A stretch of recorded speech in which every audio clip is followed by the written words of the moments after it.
네, 안녕하세요. 이번 시간에는 2022학년도 2학기 학교 자율과정 운영에 대해서 안내를 드리도록 하겠습니다. 네, 16+1 교육과정 수업량 유연화 과정으로서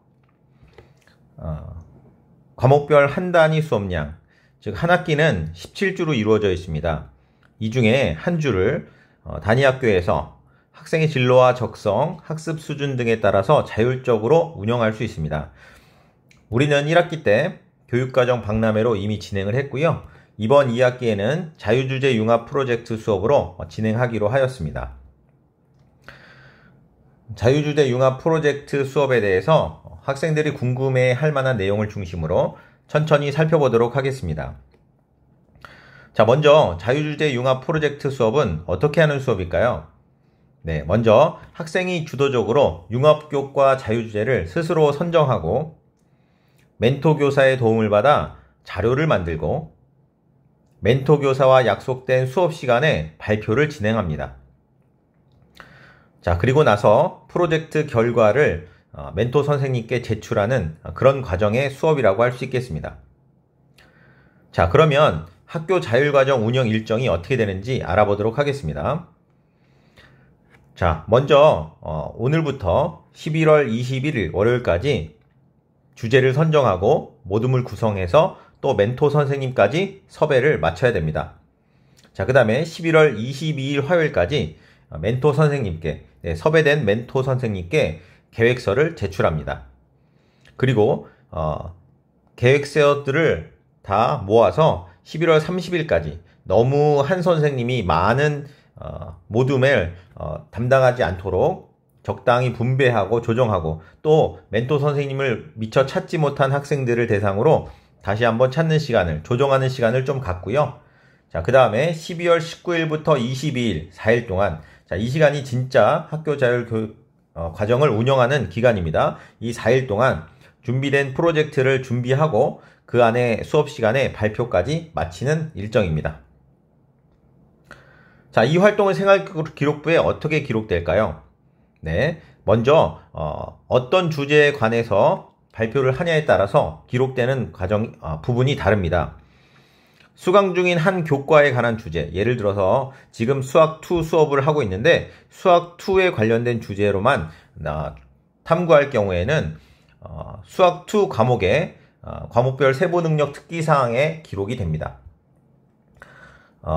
만약에 탐구한 주제가 미수강 중인 한 교과에 관한 주제일 경우, 예를 들어서 현재 1학년 학생이 정보를 수강하고 있지 않은데 정보 교과에 관한 주제를 탐구했을 경우에는 현재 수강 중인 과목이 없기 때문에 개인별 세부능력 특기사항에 기록을 하게 되어 있습니다. 자, 수강 여부와 상관없이 2개 교과 이상의 교과가 융합된 주제를 탐구할 경우에도 개인별 세부능력 특기사항에 기록할 수 있습니다. 사실 과목별 세부능력 특기사항에는 현재 수업에서 이미 많이 한 활동들에 대해서 기록할 내용이 따로 많이 있을 거라고 생각합니다. 우리가 특별히 자유주제 융합 프로젝트로 시행하는 이 과정은 사실 개인별 세부능력 특기사항에 넣으면 더 좋을 것 같습니다. 그래서 2개 이상의 교과가 융합된 주제를 탐구하기를 학생들에게 추천드립니다. 자, 그러면 진짜 중요한 건 이러한 프로젝트 주제를 어떻게 선정해야 될지가 굉장히 중요한 문제라고 생각됩니다. 주제를 선정하는 방법이 여러 가지 있겠지만 먼저 이런 것들을 좀 생각해 보면 어떨까 해서 연구과제 템플릿을 좀 소개해 드리려고 합니다. 그러니까 어떤 연구과제를 준비할 때 다음들의 생각들을 하면서 준비하면 좋을 것 같다라는 겁니다. 자, 이러한 과정은 대학교에서 많이 나중에 하겠지만 간단하게 접해본다는 생각으로 살펴봤으면 좋겠습니다. 자, 이 피콧이라는 것은 앞글자를 따서 나온 건데요. 다음 같은 내용들을 생각해 보라는 겁니다. 해결 가능한 과제인가?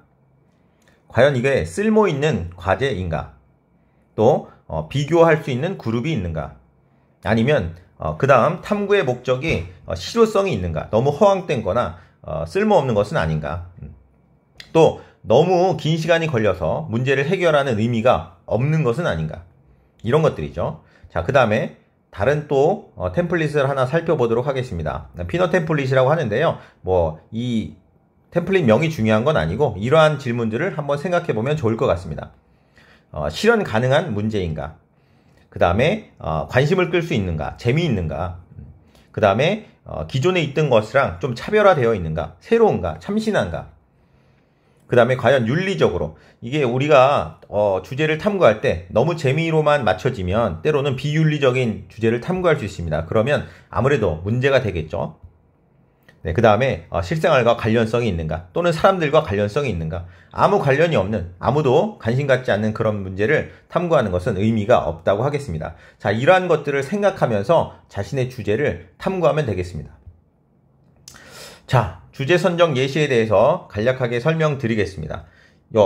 글씨가 작아서 잘 안 보일 수도 있는데 하나만 대략적으로 읽어드린다면, 스마트 기기가 현대인의 건강에 미치는 영향, 자, 이런 주제를 가지고 탐구하겠다. 그러면 스마트 기기가 들어가니까 정보 과목과도 연관이 있고요.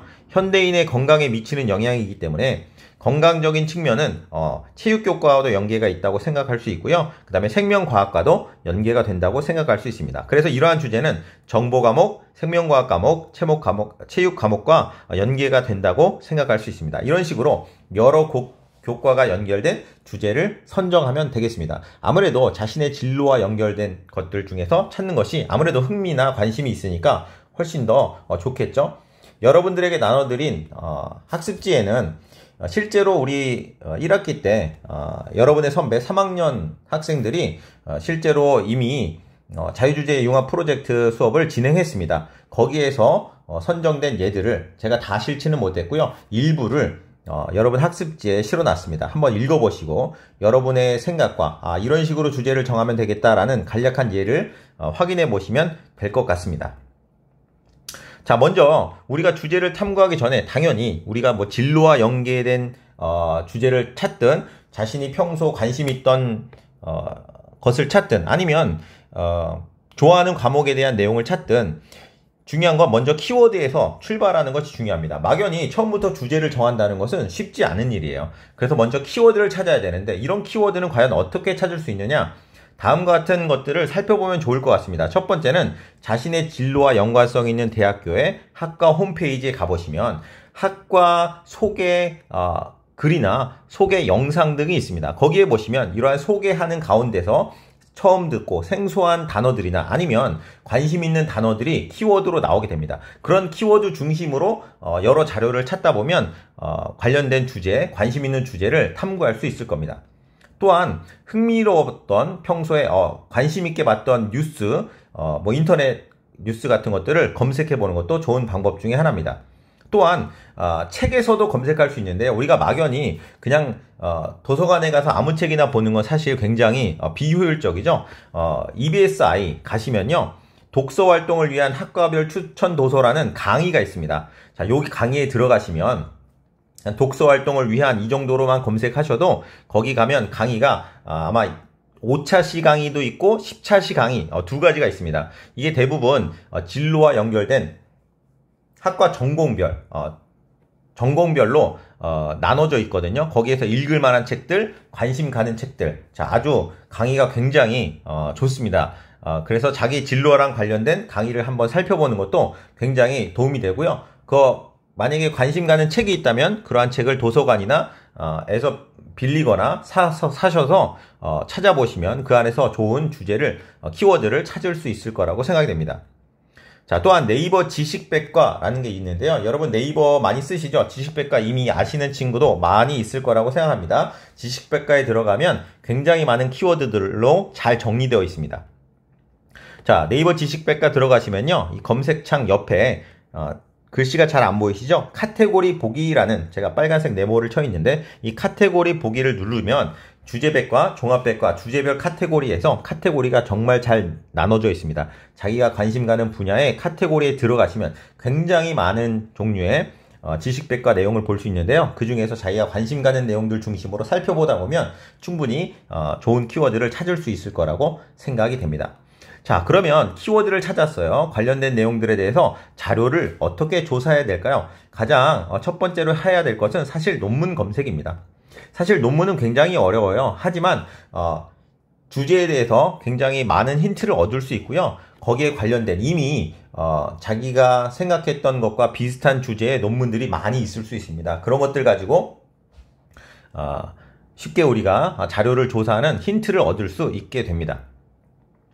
자, DBPA나 리스나 네이버 학술정보 다 비슷하게 논문들이 정말 많이 게시되어 있습니다. 여기 들어가셔서 관심 있는 키워드를 검색하셔도 되고요. 아니면 그냥 과목 이름을 검색해 보셔도, 또는 자기의 진로 희망과 일치하는 전공명을 검색하셔도 굉장히 많은 논문을 확인할 수 있습니다. 그 중에 관심 가는 논문들을 위주로 살펴보시면 되겠습니다. 자, 제목을 보고 흥미로운 주제를 탐색하셔서 비교해 보시면, 이 사람이 뭐 대학생이든 대학원생이든 아무튼 이런 식으로 주제를 탐구했구나, 관찰했구나, 내용도 볼 수 있고 형식도 볼 수 있고 굉장히 많은 도움을 받을 수 있다고 생각합니다. 처음에는 좀 내용이 어렵거나 과정이 좀 딱딱하게 보일 수 있어요. 하지만 굉장히 여러분들에게 도움이 되는 과정이라고 생각하니까요. 여러분 자료를 검색할 때 논문 한두 개는 꼭 검색해 보기를 추천드립니다. 자, 그 다음에 논문만 검색해 보는 건 아니죠. 도서를 검색할 수도 있습니다. 자, 일반 서적을 검색할 수도 있지만 대학 전공 개론서를 살펴보는 것도 굉장히 도움이 됩니다. 대학 전공 일반 서적을 일반 그 대학 전공 서적을 보시면 굉장히 어려워서 이해가 안 되고요. 그 중에서 개론서라고 해서요, 전체적인 내용을 간략하게 이해하기 쉽게 적어놓은 개론서들이 있습니다. 그런 것들을 한번 살펴보는 것도 나쁘지 않겠습니다. 자, 그 다음에 여기에서도 네이버 지식백과에서도 다시 한번 주제별 카테고리를 찾아서 자료를 많이 조사해 볼 수 있겠습니다. 자, 그 다음에 또 한 가지 국가통계포털이라는 사이트가 있습니다. 자, 여기에서는 이제 통계 자료를 볼 수 있거든요. 국내 통계 자료, 국제 통계 자료, 북한 통계 자료 등등 많은 통계 자료들이 있습니다. 그 중에 선생님이 추천하는 것은 쉽게 보는 통계라는 것입니다. 쉽게 보는 통계에 가시면 아주 자세하게 여러 통계 자료들을 주제별로 나눠져 있는 것을 볼 수 있습니다. 그러한 통계 자료를 보는 것도 우리의 그 자료를 조사하는데 많은 도움이 될 거라고 생각됩니다. 당연히 뉴스 기사 검색도 좋은 방법이 되겠습니다. 자, 국가 통계 포털 사이트에 한번 들어가 보시면 자, 이렇게 나오는데 여러 가지 탭 중에 쉽게 보는 통계라는 탭이 있습니다. 자, 제가 이 부분을 추천드리는데요. 자, 여기서 보시면 대상별 접근, 이슈별 접근, 통계, 시각화, 콘텐츠, 또 이렇게 세 개의 소분류로 나눠지는데 대상별 접근도 괜찮고요. 그 다음에 이슈별 접근 들어가시면 우리가 생각하기 쉬운 어떤 교통 문제, 노조 문제, 환경 문제, 범죄 문제, 보험 문제, 자, 이런 것들에 대한 통계 자료들이 나와 있어서 내 주제에 맞는 통계 자료를 보면서 이러한 통계 자료를 가지고 내가 어떻게 해석할지 자료를 조사하는데 굉장히 많은 도움이 될 거라고 생각됩니다. 자, 통계 시각화 콘텐츠도 재밌는 것들이 많이 있으니까요. 한번 살펴보시면 자료를 수집하는 데 있어서 많은 도움이 될 거라고 생각이 됩니다. 자, 이 자유주제 융합 프로젝트의 모둠은 어떻게 구성해서 진행을 하나요? 사실 모둠을 꼭 구성할 필요는 없습니다. 모둠을 구성하지 않고 개인별로 발표를 하셔도 됩니다. 자, 모둠은 같은 반에서만 구성을 해야 됩니다. 그리고 최대 4명으로 구성할 수 있습니다. 그러니까 개인 발표해도 되고요. 2명, 3명 또는 4명으로 구성을 하시면 되겠습니다. 자, 모둠을 구성했을 때는 모둠원 간의 역할 분담이 필요합니다. 한 명이 열심히 하고 나머지가 무임승차하는 그런 형태는 당연히 좋지 않겠고요. 실제로 나중에 이제 멘토 선생님이 생활기록부에 그 내용을 작성할 때 역할이 제대로 분담되어 있지 않고 한쪽에 몰려 있으면 열심히 한 친구만 작성할 수도 있습니다. 그러니까 여차하면 모둠을 구성해서 적절히 할 내용을 잘 나눠서 활동하고요. 나중에 결과지에 각각의 역할을 어떻게 했는지를 자세히 써야 모둠에 대한 구성이 제대로 이루어지고 활동이 더 효율적으로 이루어질 수 있을 거라고 생각이 됩니다. 자, 자유주제 융합 프로젝트 수업 이렇게 준비하고 다른 친구들 열심히 하겠지만 일부 친구들 참여하지 않으려고 하는 친구들도 있을 거라고 생각됩니다. 하지만 기왕 이렇게 긴 시간을 투자해서 하는 좋은 활동이니만큼 많은 관심을 갖고 모든 학생이 다 참여했으면 좋겠습니다. 자, 수업시간 진행은 어떻게 되나요? 자, 이 12월 19일부터 22일 4일 동안 수업 시간표는 변동 없이 그냥 그대로 진행됩니다. 그러니까 아침에 1교시에 수학, 국어, 사회 이런 식으로 되어 있다면 그냥 원래 시간표대로 그대로 진행되고요. 원래 선생님이 그대로 수업 시간에 들어오시게 됩니다. 자, 선택별 이동 수업도 그대로 진행합니다. 탐구 A 시간에는 탐구 A에 맞춰서 이동 수업을 실시하고요. 탐구 B, 음악 미술 또 마찬가지로 기존 시간표대로 그대로 이동 수업을 진행합니다. 평소와 동일하게 교과 담당 선생님께서 들어오실 것이고요. 출석 체크도 동일하게 이루어집니다. 자, 출석 체크 이후에 자신의 주제와 관련되어 있는 탐구 활동을 계속해서 진행하면 됩니다. 자, 그리고 멘토 선생님으로 지정된 선생님한테 선생님 그 수업 시간에 선생님과 약속하고 그 시간에 발표를 진행하면 되겠습니다.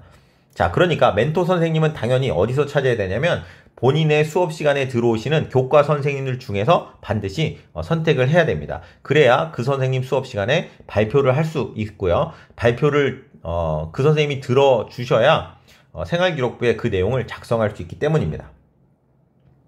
자, 그러면 발표는 어떻게 해야 되나요? 네, 12월 19일부터 22일 사이에 멘토 선생님의 수업 시간 중에 선택하셔서 발표를 하셔야 됩니다. 그러니까 멘토 선생님 수업이 19일 하루밖에 없다. 그러면 발표를 좀 그 전에 미리 어느 정도 준비를 해서 19일날 발표하는 것이 가장 좋습니다. 자, 그러니까 만약에 첫날 들어있는 과목이 1시간밖에 들어있지 않은 과목에 멘토 선생님을 지정하게 되면 아무래도 여러 번 힘들겠죠. 미리 첫날 시작하자마자 발표를 해야 되고 남은 시간 동안 할 게 없어지잖아요. 그래서 웬만하면 첫날보다는 셋째 날, 넷째 날에 들어있는 과목 위주로 멘토 선생님을 고르는 것이 좋겠습니다.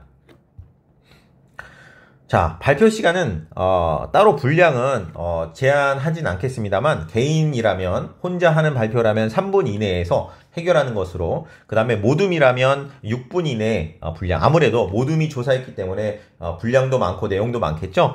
그래도 6분을 넘기지 않는 수준에서 발표하는 것으로 대략 정했습니다. 자, 그때 중요한 것은 뭐냐면 다른 친구들은 아직 발표하는 친구도 있겠지만 아직 주제를 탐구하는 중인 그런 친구들도 있을 거예요. 하지만 친구가 발표하는 것이라면 잠깐 오랜 시간 발표하는 것이 아니기 때문에 경청해 주셔야 여러분들이 또 나중에 발표하는 친구들이 발표할 때도 앞에 친구들이 잘 들어줄 수 있을 거라고 생각하니까 발표할 때는 다른 친구들의 발표를 잘 경청해 주셨으면 좋겠습니다.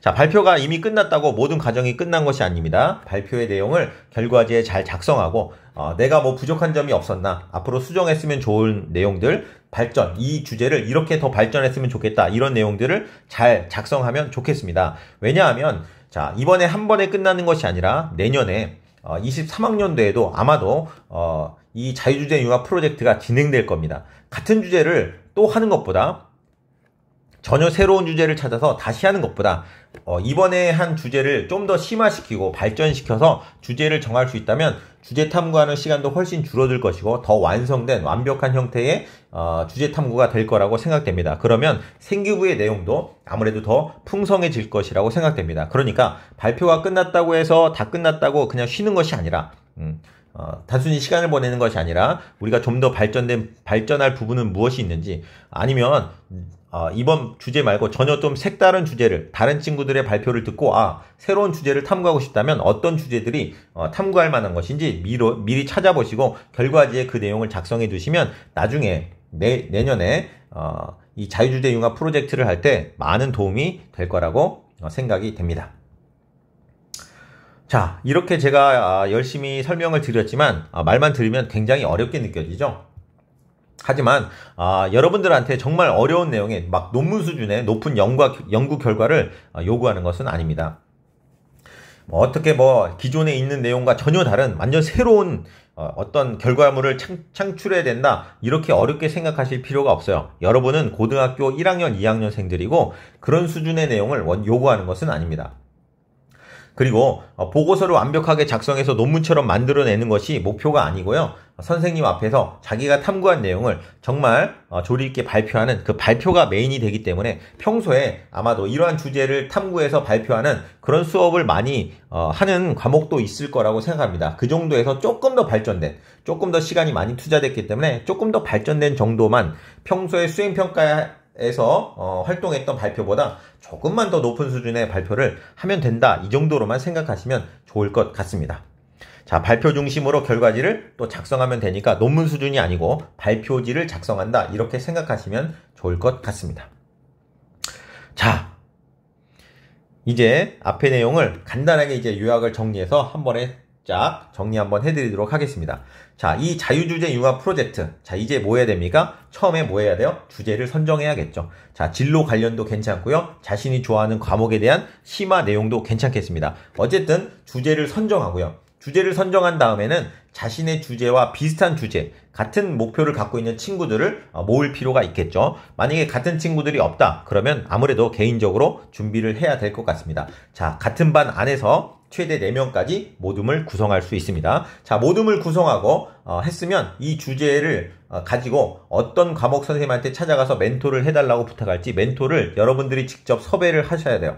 그러니까 뭐 수학과 국어, 영어와 관련이 있다. 그러면 국어, 영어, 수학 선생님들 중에 본인의 한 선생님을 찾아가서 우리는 이러한 주제로 발표를 하겠습니다 하고 섭외를 부탁드리는 거죠. 만약에 섭외하러 갔는데 이 선생님이 다른 너무 많은 학생들을 받았으면 좀 힘들어 하실 수도 있어요. 그러면 다른 과목의 선생님한테 찾아가서 부탁을 드려도 되겠습니다. 어쨌든 멘토 선생님들을 여러분들이 찾아다니면서 섭외를 하시는 것이 좋을 것 같아요. 자신의 발표랑 연관성 있고 자신의 발표를 잘 들어주실 것 같은 선생님을 찾아서 하면 됩니다. 반드시 본인의 수업 시간에 들어오는 교과 선생님들 중에 선택을 하셔야 그 교과 시간에 발표할 수 있다는 점 꼭 명심해 두시기 바랍니다. 자, 이렇게 멘토 선생님까지 섭외가 끝났으면 11월 22일까지 계획서를 제출해 주세요. 자, 11월 17일이 수능 당일입니다. 그리고 11월 18일이 금요일이에요. 자, 이 수능이 있는 주간은 원격 수업으로 진행됩니다. 그러니까 멘토 선생님을 찾아다니면서 우리가 섭외할 수가 없어요. 그래서 미리미리 준비하시고요. 멘토 선생님을 충분히 생각하셨다가 원격 수업이 끝난 그 다음 주 월요일, 화요일까지 이틀 동안 멘토 선생님을 잘 섭외하고 그 다음에 계획서를 제출해 주시면 되겠습니다. 자, 실제 활동은 12월 19일부터 22일인데 너무 빨리 제출하는 거 아닌가요? 이렇게 생각할 수도 있는데요. 일단 어느 정도 계획서가 잘 수합되는지 확인하고요. 또 너무 많은 선생님에게, 한 선생님에게 너무 많은 주제 또는 모둠이 몰리지 않는지 확인을 하고 어느 정도 조정하고 또는 아직도 찾지 못한 친구들에게 격려하고 독려하는 그런 시간들이 필요합니다. 그래서 11월 22일까지니까요. 그때까지는 꼭 주제를 정하고 멘토 선생님까지 찾는다는 생각으로 참여하시면 되겠습니다. 자, 그 다음에는 계획서를 제출해야 되는데요. 멘토 선생님께 이 계획서 양식은 리로스쿨에 탑재해 놨습니다. 이미 온라인 학습방에 가시면 창의적 체험활동 자율교육과정란에 제가 올린 계획서 양식이 있습니다. 거기 참고하셔서 계획서를 다운받거나 아니면 담임 선생님들한테도 제가 양식을 드릴 테니까요. 담임 선생님들께 부탁드려서 출력해 달라고 하셔도 되고요. 아니면 여러분들이 다운받으셔서 컴퓨터나 태블릿에서 작성하셔서 제출해 줘도 됩니다. 자, 자료 검색하고 탐구하고 발표하는 실질적인 자유주제 융합 프로젝트의 수업 기간은 12월 19일부터 22일까지, 즉 월요일부터 목요일까지 4일 동안 수업 시간 중에 계속 진행됩니다. 자, 그 다음에 이 안에 발표까지 이루어지겠죠? 그 다음에 발표 후 결과지 작성 및 제출은 12월 22일까지입니다. 그러니까 발표도 이루어져야 되고 그 발표한 내용을 결과지에 잘 작성해서 제출하는 것까지 12월 22일까지 이루어져야 됩니다. 선생님 23일까지 되면 안 되나요? 23일은 여러분 우리 소량제 축제가 있는 날입니다. 그래서 그때는 아무래도 제출하기가 쉽지 않겠죠? 그래서 특별한 일이 없으면 22일까지는 꼭 제출해 주셔야 되고, 왜 22일까지 맞춰달라고 하면요, 그 다음에 선생님들이 여러분의 발표 내용을 정리해서 생활기록부에 기록을 해 주셔야 돼요. 그 기록해 줘야죠. 돼야 되는데 그 시간이 얼마 없어요. 곧 있으면 방학을 하거든요. 그래서 22일까지는 웬만하면 기한을 맞춰서 꼭 멘토 선생님께 이 결과지 내용을 제출해 주시면 좋겠습니다. 자, 이렇게 하면 우리 이제 2학기에 자율교육과정의 내용이 모두 마무리가 됩니다. 자, 제 설명이 어떻게 받아들여졌을지 모르겠습니다. 많은 질문사항이 생길 거고 궁금한 점이 생길 거라고 생각됩니다. 교육과정부의 박홍규 선생님을 찾아와도 되고요. 아니면 담임 선생님 또는 교과 선생님들에게 여쭤보시고 진행을 하셔도 좋겠습니다. 자, 긴 시간 설명 감사하고요. 설명 들어주신 것 감사하고 우리가 요 자유주제 융합 프로젝트 수업에 적극적으로 참여하셨으면 좋겠습니다. 자, 감사합니다.